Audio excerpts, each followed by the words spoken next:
நான் doctor Ramasubramanian Apollo ஹாஸ்பிட்டலில் infectious diseases கன்சல்டண்ட்டாக இருக்கேன். இப்போ கோவிட் திரும்பி வந்திருக்கு. இது முதல்ல வந்த கோவிட் மாதிரியா இப்போ வேறு ஒரு ட்ரெஸ் மாற்றிக்கிட்டு வந்திருக்காங்கிறது தான் ஒரே பரபரப்பான கேள்வி. இப்போ நம்ம கோவிட் 5 வருஷமாக கோவிட் கிட்டே இருந்திருக்கோம். அண்ட் இந்த மாதிரி கோவிட் போன்ற வைரஸ்கள் எல்லாமே மாறிக்கிட்டே இருக்கும். இங்கிலீஷில் மியூட்டேஷன் சொல்லுவோம். நம்ம இன்ஃப்ளூயன்ஸா கேள்விப்பட்டிருப்பீங்க இல்லையா, ஃப்ளூ. இந்த ஃப்ளூ வைரஸும் கிட்டத்தட்ட கோவிட் மாதிரி தான் ஆரம்பிச்சது ஒரு 100-150 வருஷத்துக்கு முன்னாடி.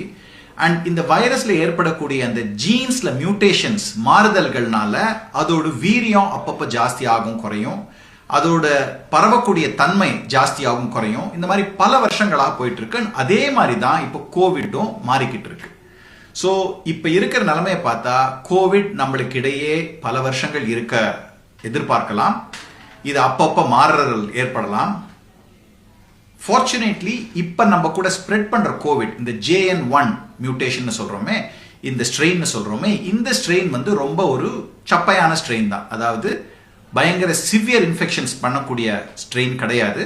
ஆனா ரொம்ப ஈஸியா ஒருத்தர்கிட்ட இருந்து இன்னொருத்தருக்கு பரவக்கூடிய தன்மை படைச்ச ஸ்ட்ரெயின் இது. ஸோ டிரான்ஸ்மிசபிலிட்டி இஸ் ஹை, ஆனா விருலன்ஸ் இஸ் புவர்.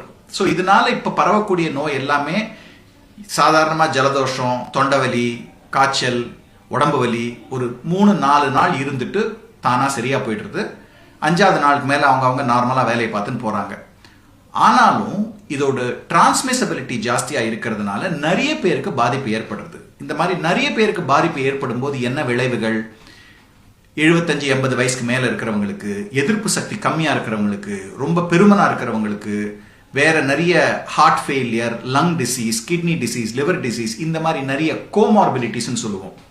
இந்த ப்ராப்ளம்ஸ்லாம் இருக்கிறவங்களுக்கு இது மைல்டு கோவிட் ஆனா கூட இந்த எதிர்ப்பு சக்தி கம்மியா இருக்கிறவங்களுக்கு சைடு எஃபெக்ட்ஸ் ஆர் சிவியரிட்டி ஜாஸ்தியா இருக்கலாம்.